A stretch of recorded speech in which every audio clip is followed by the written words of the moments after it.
Hi there. I'm with Love Boldly's Q&A series called #Asking for a Friend.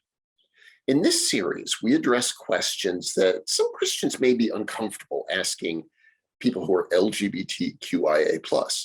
My name is John. I also go by Janelle, and that brings me directly to today's question. My friend Michael is now Marissa. Which name should I use?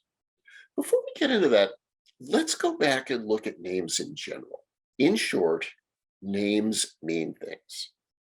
For centuries, people have used names to express their deepest sense of self, to express their destiny, their family context, all those things that are essential to who they are. The Bible is full of this.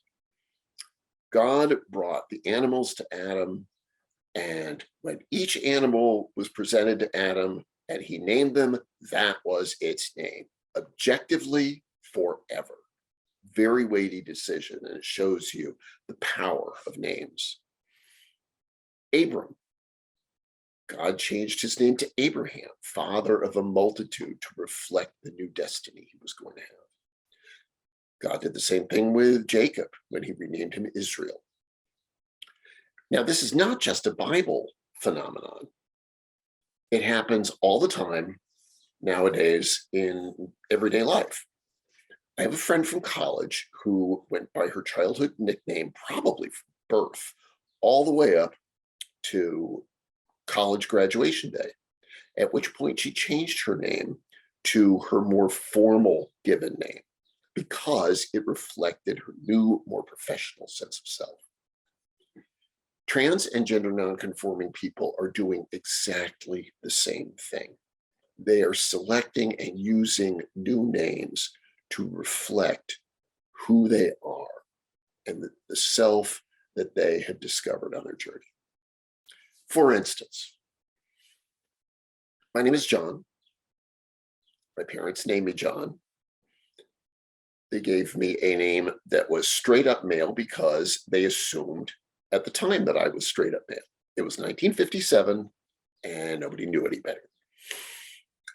After years of introspection and reflection, I came to the conclusion that I am actually bigender, which means that my deepest self is both male and female, with more emphasis on the woman's side. To express that woman's side of me, I added the name Janelle to my name John. As far as I am concerned, you are welcome to call me either. Now, this is not true necessarily of many gender nonconforming and trans people.